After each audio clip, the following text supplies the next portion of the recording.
you're not always going to reach every single goal. That's, you're going to be off target Yeah. for a couple of them, maybe. But what's most important is not, and this is a personal opinion, I don't think it's so much whether you reach that goal or you don't, but in knowing where the issue was.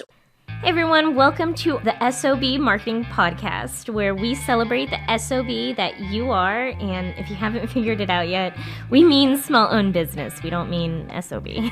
Listen, we know that as a small business owner, you are working hard on the daily to keep your business fully operational while trying to promote it.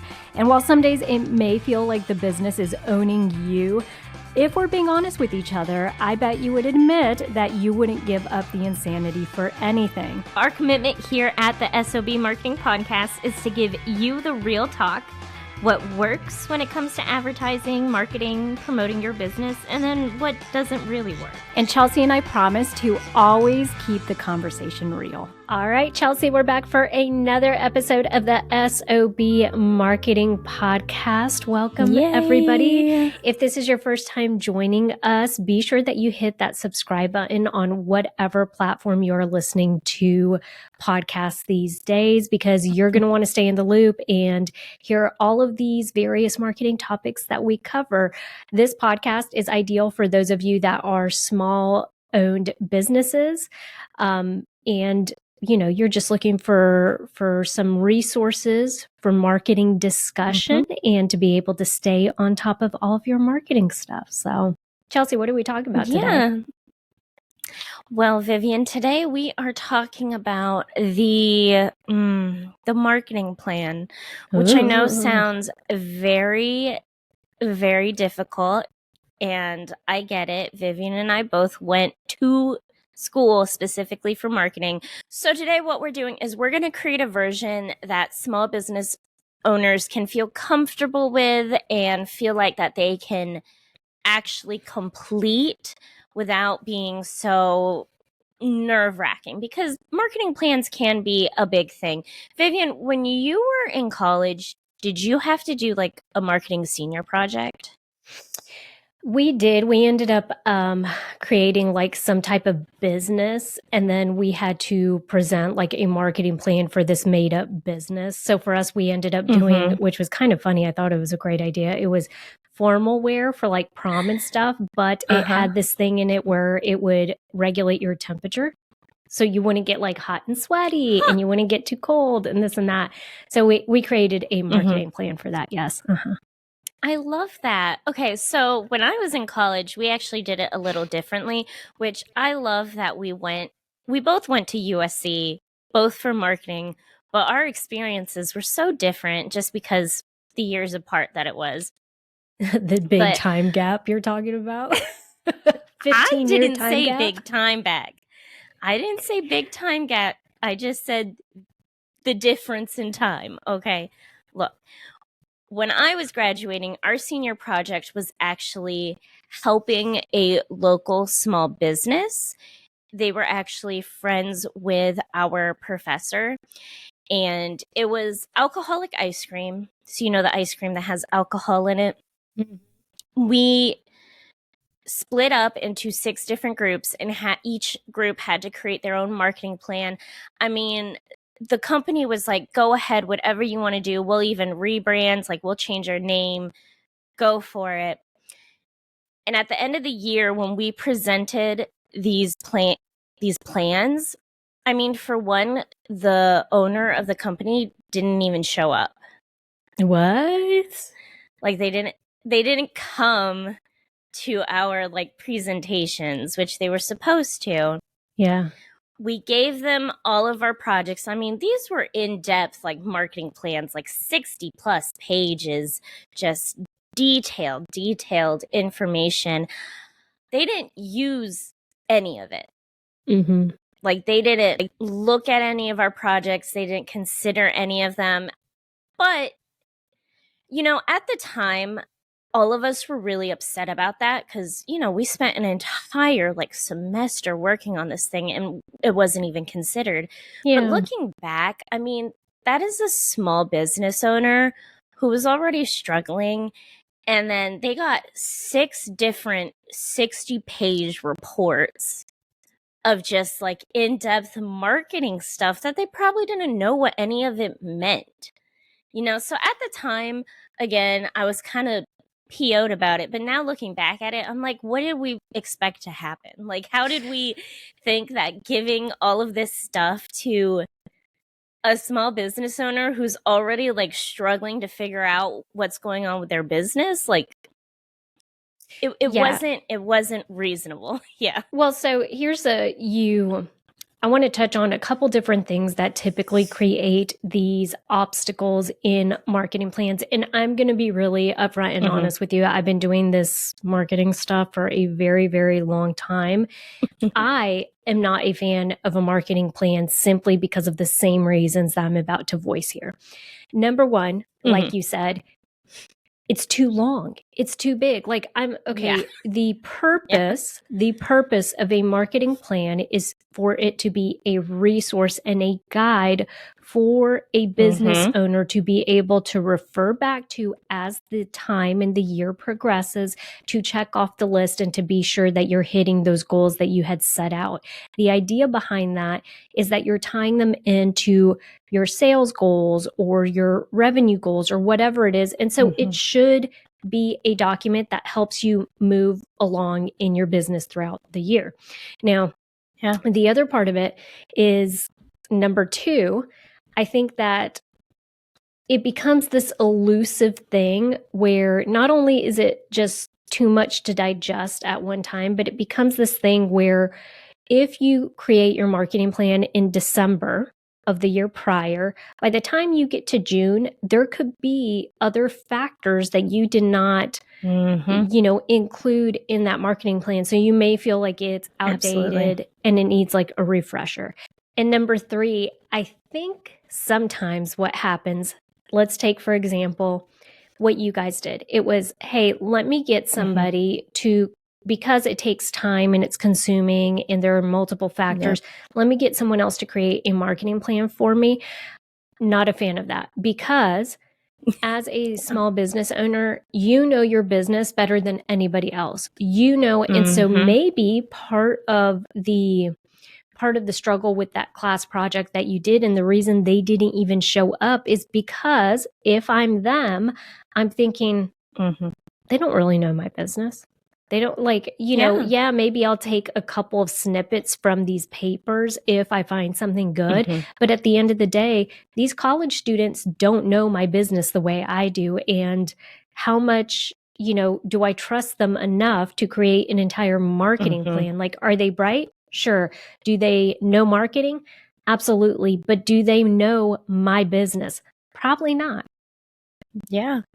No, and that's a great point. I mean, think about, our professor told us, like, you have free reign if you want to rebrand, if you want to make a new name. Like, for our project, my group, we renamed it. Which I'll tell you the rename because it won't give you like any idea as to who it is. But we went with Bond. Because the way alcoholic ice cream works is the chemical bonds, they have to do like a specific thing so that like it can get like frozen, so it can freeze. So it was all about like bonding with people, and also the bond.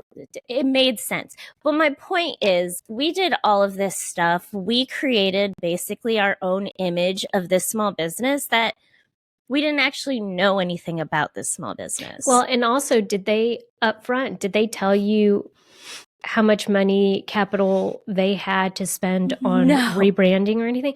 And that's but that's what I'm saying. Okay. So that's the thing with these marketing plans, is they need to be realistic. And I think that's the part that kind of gets lost somewhere, is that people set out, they're like, hey, let me put a marketing plan together.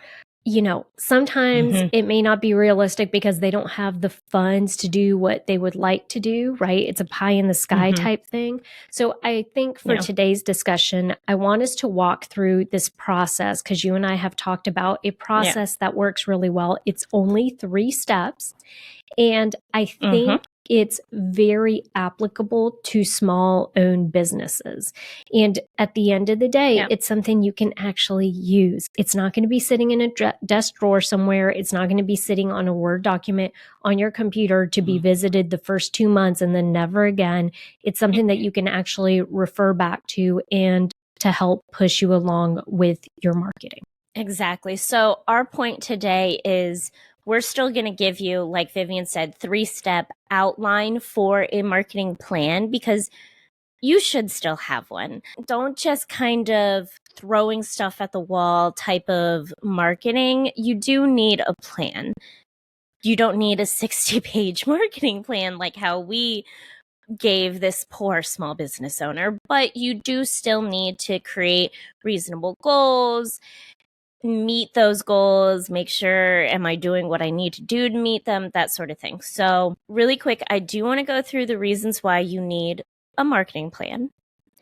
1, it's going to help you stay on track when it comes to reaching your goals, your reasonable goals. You'll be able to easily track your progress, because let's remember, we want to be able to actually track whether you are meeting these goals. So goals are also going to have to be trackable, but we'll get into that in a second. Also, it's going to help you. Like, you'll feel less stressed. You'll feel like you actually have an idea of what you should be doing. You don't feel like you're just kind of throwing stuff at the wall, like I said earlier. Because I feel like sometimes small business owners go, okay, sure, this seems like a good marketing initiative. I'll just go for it. And that's really not the way that you want to decide your marketing initiatives. You want to make reasonable and educated decisions when it comes to spending money, because at the end of the day, you're a small business owner and you can't just be spending money willy-nilly. I mean, I think there are 2 sides to that. So the thing is, what helps, the way I would think of it is this: your marketing plan is basically going to be your safety net for making sure that you are doing what you need to do in order to grow your business for the year. Okay. So if I follow this marketing plan, my business should grow. I should bring in, more money, X, Y, and Z. I should get more exposure for my business. But kind of like what you're talking about, if it keeps you steady, okay? If something comes up and you want to try a new marketing initiative, because we are all about experimenting and trying and keeping stuff exciting, then you can do that on top of this, right? And what it does is, now I wouldn't take something away from here to try something new unless you know for a fact it's going to give you a good ROI, right? And so what you're doing is basically you're staying nice and steady, and then you can add to it throughout the year. But this plan is basically going to be your guiding light for ensuring that you have a good, successful year. And I think the other part of it too is, like Chelsea said, if you are feeling chaotic in your marketing, if from month to month you are like, oh my gosh, like I'm freaking out, I need to do something, I don't know what to do, but a marketing plan is going to help ease a lot of that. It's not going to maybe make all of it completely go away, but a solid marketing plan is going to give you the confidence to say, I have it figured out. I know what my game plan is for the first 4 months, and that's what I'm going to stick to. And then if I want to switch it up, in second quarter, I definitely can. So it just kind of helps with, like you said, all of that. It alleviates that stress. So if you are one of those people and you feel pretty chaotic in your marketing, then try a marketing plan this year. We promise you, follow these 3 steps, and we promise you, you're going to feel a lot better and confident about going through the year. I'm going to say something controversial before we get started. Okay. Your marketing plan doesn't have to be for the entire year. If you feel like you would be more comfortable creating a plan that's quarterly, or maybe you just want to leave it, you can leave it vague. You do still need a time frame, because that's going to help you track your progress, but it doesn't have to be a year. Yeah. You can leave it quarterly, maybe 6 months, whatever you want to do. I agree. There's a caveat do that only if you know that you are going to sit down and every quarter prepare to hash out next quarters. Okay. So if you're the type of person that you don't like planning, you're not going to give it another thought, you may want to try doing it for 12 months simply because if you do it for the first quarter and you never sit back down to do it for the next quarter, then you're going to be in that chaotic phase all over again.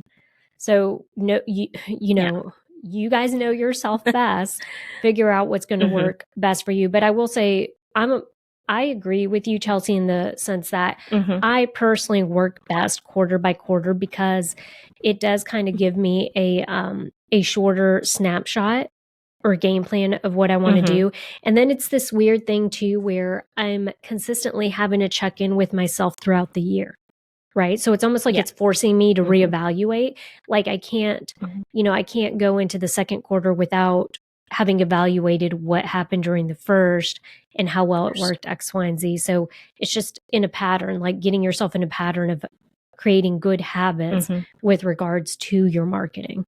Well, I think we have said all of our intros. So hopefully you guys are like, okay, fine, I'll make a marketing plan. What are the steps already, Chelsea and Vivian? We got you.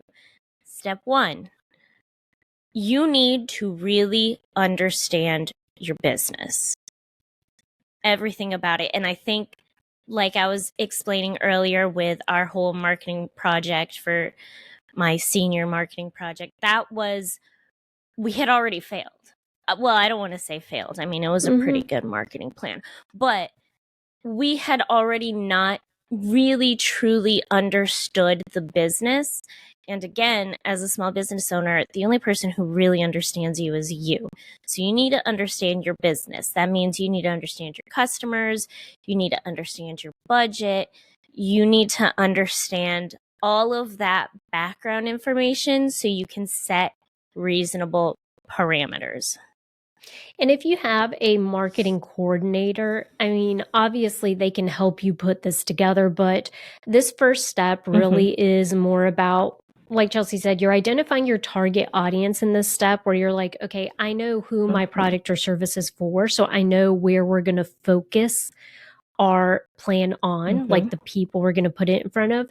And then additionally, the budgeting part, that's a big part of it, right? So whether you decide to do a percentage of your overall, revenue for the year, if you guys do 6%, or if you say, hey, I'm capped at 5,000 for the first quarter, I'm capped at 5,000 for the year, whatever it is, this is where your budget comes into play. That's the hardest part. You want to be upfront about that, right? Yeah.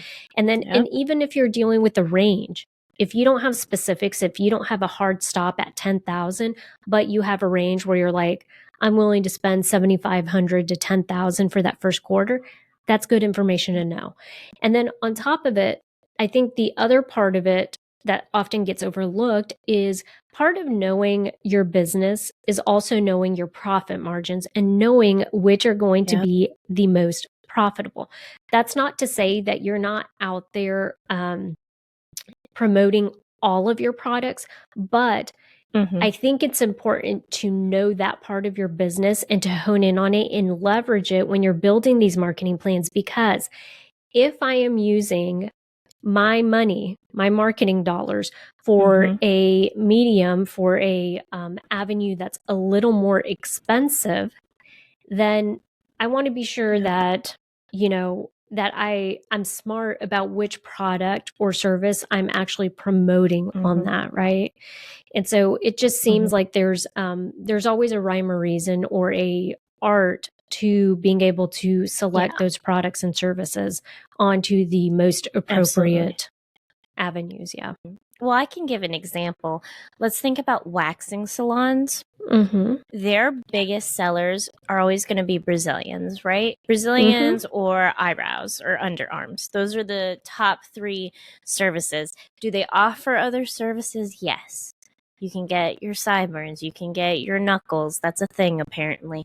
But at the end of the day, the most popular is going to be your Brazilian. So if you're going to be doing like a radio ad, or if you're going to be doing a TV ad, you're probably going to want to stick with saying something about Brazilians, about eyebrows, about underarms. You're going to want to push your popular product, popular service, in this case, those waxes, with your most expensive marketing initiatives because you're going to get a better ROI. Yeah, and I think that there's also the reason you want to know your target audience is you and I talked about not too long ago segmenting your audience. And the truth is, so I just recently had a discussion with a friend who right now is in the midst of doing a kind of like a medical spa type thing. Okay. So they offer massages, but then they also want to get into like Botox and fillers and stuff like that. Now, you're going to have, because the way I always look at audiences, like I think of spheres that interconnect, right? So you're going to have a group of people that are only interested in Botox and fillers, cosmetic stuff. Then you're going to have a group of people that are only interested in massages. But then there's going to be an overlap of people that are interested in both. And so that's where, depending on what marketing initiative you're doing, are you targeting the person that is going to be interested in both? Are you targeting only the person that is coming to you for the first time for fillers? So there's a lot of, I think there's a lot that you can garner from keeping all of that in mind. So knowing your business and putting all of these puzzle pieces, what I would equate it to is literally you guys are dumping the puzzle pieces onto a table. Okay. Just throw it out there, put it on a piece of paper, put it on a Word document, put it in an Excel spreadsheet, whatever it is, dump the stuff out there and then start to fill in the gaps and put it all together. I love that analogy. That's great. That's a good one. It's so weird because I think I'm very much a visual person. Even when I'm not dealing with something visually, it helps when I'm thinking about marketing in this way. It helps me to visualize this stuff because it kind of takes the pressure off of me to know the answers right away. So I'm telling you, I do this when I write. I literally will brain dump and put all the pieces on a document, and then I copy and paste, I move things around. I think, oh, something needs to be added here, but it never starts off like that, right? I want to know all of my elements that I have to work with, and then I can work back, I can put things together after that. But yeah, and that's a great way to just tackle problems. I wish I've gotten better at doing that. I do that now, but like in the past, like when I was in high school, you know how they're always like, oh, write a rough draft, brainstorm, then write a rough draft, then, you do like 3 versions of my first one was, that's it. I'm turning that in. Really? That's done. Yeah.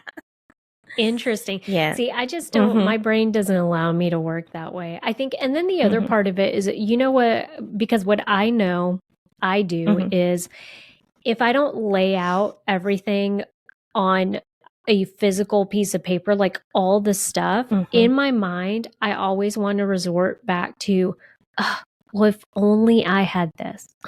If only I had $2,000 more dollars. If only I had, we could create a video. But the thing is, it's almost like it forces my mind to say, you don't have that option. Here's what you're working with. Yeah. Use what you got. Right? Like figure it out, use what you got, and hopefully you can modify as you go because you'll have more resources. But for right now, this is what you have to work with. Yeah. And that's really what you should do. I mean, now that I've gotten older, I've realized like, yeah, those essays were fine, but if I had actually taken the time and done all of the steps, it would have been even better. So yes, go through and really understand everything you can about your business, your target audience, what you can reasonably do. And then from there, your step 2 is going to be goal setting. It is so important, like you had said earlier, to actually create reasonable goals. Yeah. Well, and I think what it does, you're setting yourself up for failure if you're setting goals that are kind of, it's not it's not a bad thing to listen. I daydream all the time. I'm a daydreamer. That's what I do. I like living in a little fantasy world where, I'm like, okay, that's going to happen for me. That's going to happen for me. The thing is though, when you're talking about marketing initiatives, because we want a good mix, there's a part of marketing that's an art form, especially these days because there's so much of it to do, right? So there's a part of marketing that's an art form. There's a part of marketing that is science. And the science part is the part that's based in data. And so you need the data to be able to help you track. And the data part of it is the goal setting, because if you don't have these goals mapped out, what ends up happening inevitably, it's just consider it an extension of your ROI, return on investment.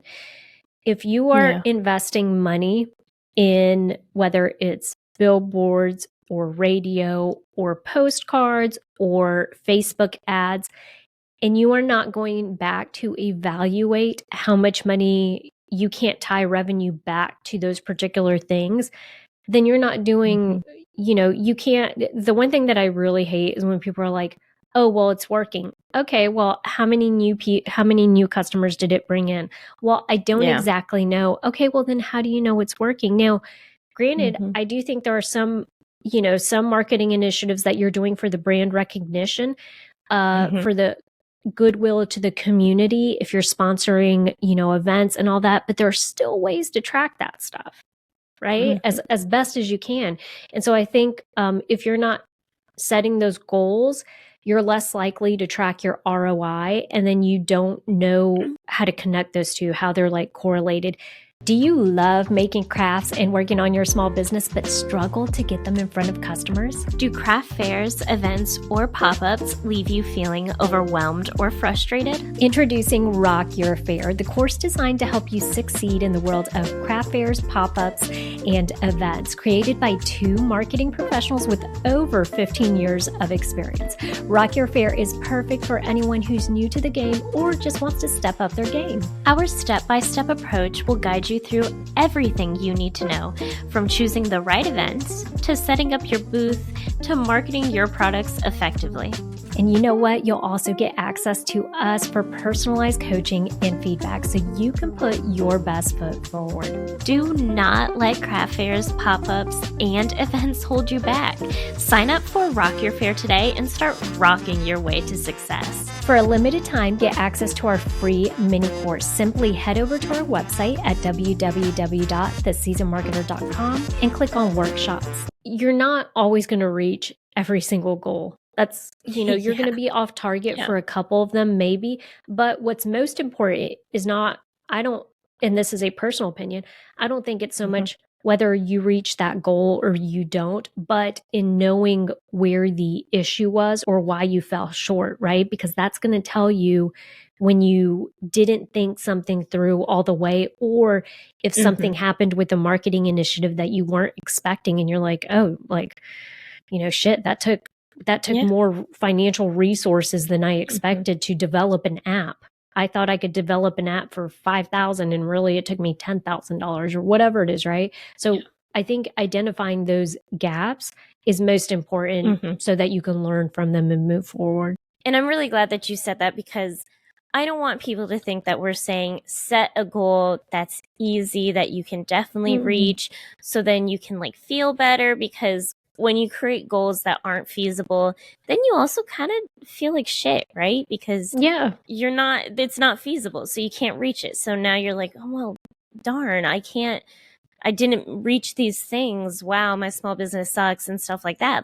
No, we're also not saying create really easy goals that you can reach, so then you can be like, oh my God, I'm doing so great. No, the point of setting goals is, 1, to create a goal that, you actually would really like to reach, that you can reasonably reach.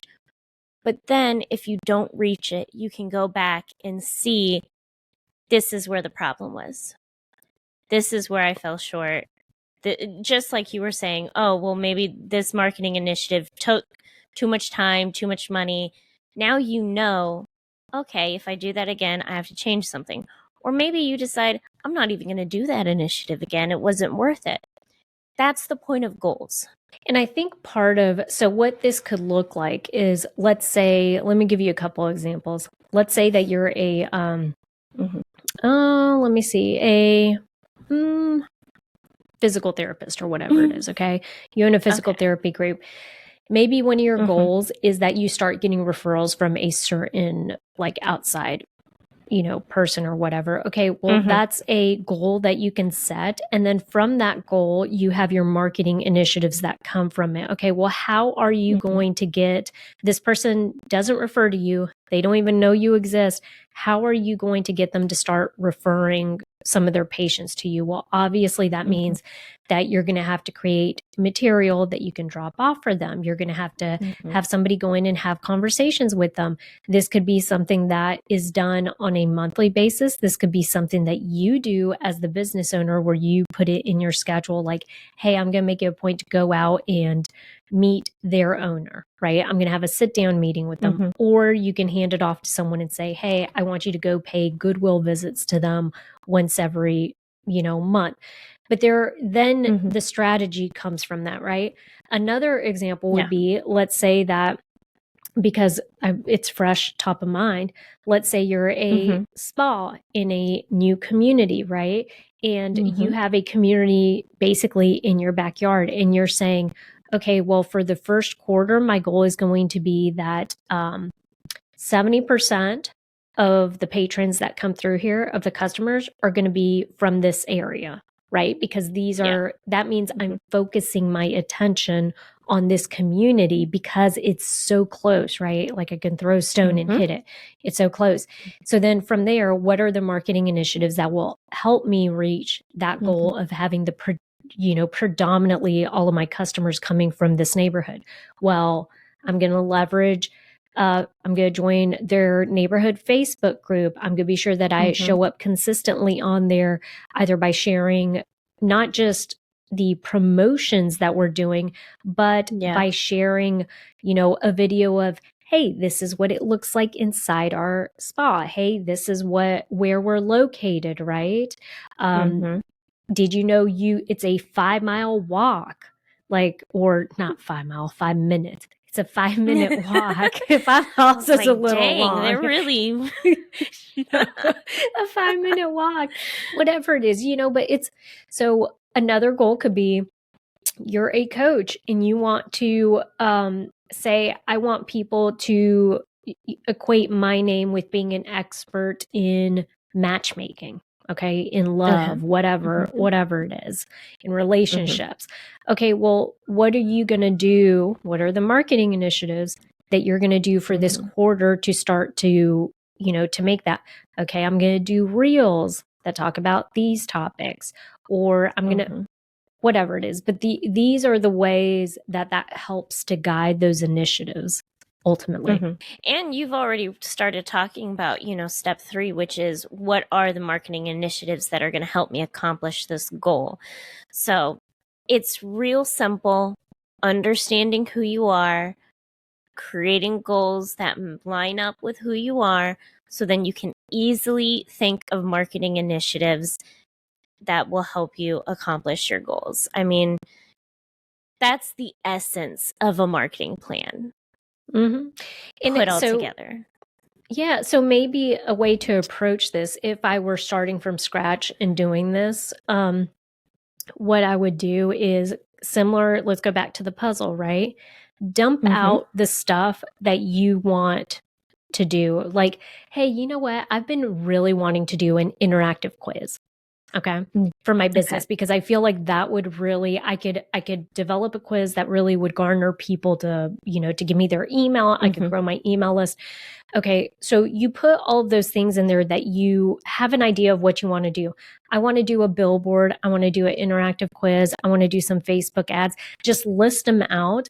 Go back, look at your goals, look at your target audience, look at your kind of like your products and services, like we talked about, how do those kind of correlate, which are the big, what do you call it? The high profit ones, all that. Yeah. And figure out, like Chelsea's saying, how do these match together? Which ones fit best, right? So let's go back to me being this relationship coach. All right. Well, I'm going to do then. One of my marketing goals is going to be to grow my email list, because I know if I grow my email list, keep in constant contact, and then when I launch my course later this year, I have people that I can sell to, right? Now, a way for me to grow that email list is through an interactive quiz. Now, what quiz am I going to want to do? Because I want to establish that I'm an expert in relationships, I'm going to do a relationship quiz on, I don't know, like, I don't know what kind of love language you prefer. Yeah, what your what's your love language is. language? Yeah, whatever that is. All right. So that's how you're sitting there. It's all starting to come together. One of my goals was to grow my email list. Check. Another goal was to kind of establish myself as an expert in X, Y, and Z. Well, great. By offering this interactive quiz, I'm doing both of those. Yeah. It's going to help me reach my goal. And then, so I think that's where I would just I know it seems like it's not a solid, you're not going to do step by step. You're going to do each step individually. And then at the end of it, you're going to be like, what flows together, or what do I think would be best, right? Yes, absolutely. What a great way to explain that. I love it. I do want to touch on really quick something. Marketing plans are flexible. If you set a goal and then halfway through the year, you're like, why did I even set this as a goal? Change it. The whole point of a marketing plan is to be a guideline. It's something that you can reference to and come back to, but it doesn't have to be a solid, this is the plan, we're sticking with it, which I think is a big problem with those professional, like 60-page, huge marketing plans. It's too much information that's all very strongly set, and this is what's true. This is what we're going to do. That it doesn't leave you any room to change. And as a small business owner, you are always making changes. Your circumstances are always going to change. You have to be really flexible. You can't create a plan that's not going to be flexible. Also, if you think this goal isn't worth it, or it's not a good goal, or this marketing initiative isn't working out, but you say, oh, but it's in my marketing plan, so I'm just going to stick with it. Please do not do that. Do not. Yeah. Just change it. It's fine. I do think, so this what you just said reminded me of something. Sometimes we always talk about how people don't give things enough time. So maybe that's another way that a marketing plan helps, whether it's quarterly or yearly, or, you're doing it for every 6 months. However you function best, maybe, like Chelsea said, you have the flexibility to go in there if something's not working and you're like, I'm just going to cut the cord. Like, this is not working. Yeah. That helps because you're looking at the data consistently, because you have a marketing plan that's guiding you through it.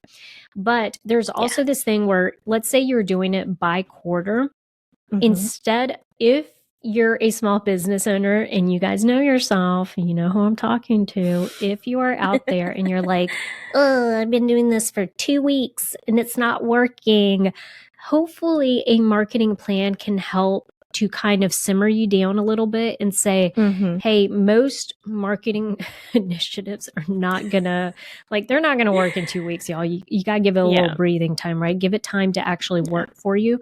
And so maybe that's the best way that a marketing plan can help too. If you're building out a skeleton of a yearly plan, right? Like, you just want to know, because I've done those before too, where I'm like, okay, if we're going to do a billboard contract, we're going to do a billboard contract for a year, because you get the best rate at that point. And I know specifically what we're using it for. And it gives me the flexibility to switch out messaging. And so if I have those consistent things, kind of like a skeleton map lined out of that, then it gives it ample time to actually work for me, because I'm committed to a long-term marketing initiative, right? Yeah. So so I think it does both. It does what you're saying, which is if you're putting a yearly plan together, at the end of that year, if it's not working anymore, you don't have to well, if you're doing a quarterly, you don't have to go into the second quarter doing the same thing, but maybe giving yourself those solid couple of months to see it actually work instead of only giving it 2 weeks and then saying, oh my gosh, like this, Yeah. I'm really glad you brought that up because I feel like that is a big problem that we see across all industries is that people overall aren't patient, which I'm not particularly a patient person either. But when it comes to marketing, you have to give things time. I mean, we have said it so many times on this podcast. Your customer, your consumer needs 7 to 8 touch points to feel comfortable with you. If you're only running something for 2 weeks, maybe even a week, it's not worth the time. I've had this conversation before in a professional setting when I worked for allergy office. A magazine was doing a sale for a week-long ad. They were like, oh, that's great. We'll do that. And I was like, a week-long ad in a magazine is not, well, it was an e-newsletter. Let me say that first. An e-newsletter. So it was a daily. But the point is, a week is not enough time. Right. If we were only planning to do a week, I was like, no, it's not really worth it. They didn't want my input or my opinion, so they still did it. They didn't get anything from that. Yeah. So I think, give things time. That's a really good, I just went on a little tangent about that because it's something that I think a lot of small business owners struggle with is not seeing immediate results. You're not going to ever see immediate results. I mean, maybe if you're really lucky, but it's not the norm. Well, and I think it depends, like, it's interesting because I feel like, let's say you're doing postcards. You could do a postcard blast and you probably will get some interaction from it, right? Depending on what service or product you're selling, whatever it is, right? But what's interesting to me is I think about my friendships that I value the most, and I think about the years it's taken, like the years of investing time, getting to know somebody, right?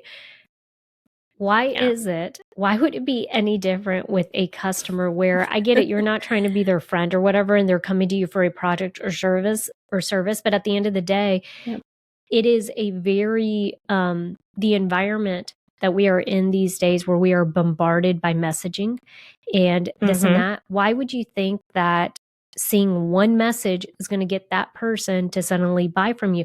They may be interested. They may actually buy from you, but what's going to get them to come back? It's a long-term relationship. And so that's the thing that's kind of, like you said, 7 to 8 touch points these days because it is so competitive out there. So I think that this is another great reason to do a marketing plan because those long-term marketing goals and initiatives that ultimately are going to build and establish trust in a relationship with customers are things you're going to have to do long-term. This guides you and helps you to break that down, right? So that you don't forget, because what's going to happen is you're going to get boggled down by the operations. You're going to get boggled down by managing people day to day, this and that. Marketing is going to be the last thing that you're thinking about until you're like, oh yeah, I had thought at the beginning of the year, I had all intention of doing X, Y, and Z. You need something that's going to somewhat hold you accountable. Now, we're not going to tell you how often you need to refer back to it, but I mean, maybe it's not a bad idea to refer back to it either at the end of every month to see how you're tracking, or for some of you, maybe every 2 weeks. I don't know. You guys decide what's best, but that's part of those long-term, stuff, the things that are really going to benefit your business in the long term and draw people in and keep them there, spending more money with you, are going to be the things that you need to do for more than just 4 weeks. Yes, absolutely. I'm glad we've had this conversation because, originally when we were talking about doing an episode on marketing plans, I had said, Vivian, a marketing probably plan, started like getting anxiety. I was like, so then we're going to have to take like 30 minutes explaining SWOT analysis, and we're going to have to go over all the 4 Ps. Like, there's just too much in a marketing plan that, like we had discussed, it's just not, I won't say it's not relevant, because it is relevant, and you should do a SWOT analysis if you can find the time. But small business owners are busy, and they don't have time for all of that. And why are they going to sit there and think about the 4 Ps? Like, it's not. So we had decided, let's just do an outline of really what is at the core of a marketing plan, which is understanding this is where my business is. This is who my consumers are. This is the goal I want to set. And here's how I'm going to do it. Really, at the end of the day, that's what you need. Mm-hmm. I'm going to follow your example because you shared an unpopular opinion in this episode. So I'm going to share mine. Okay. Unpopular opinion. You can go to school to learn things, or you can actually learn things in the real world.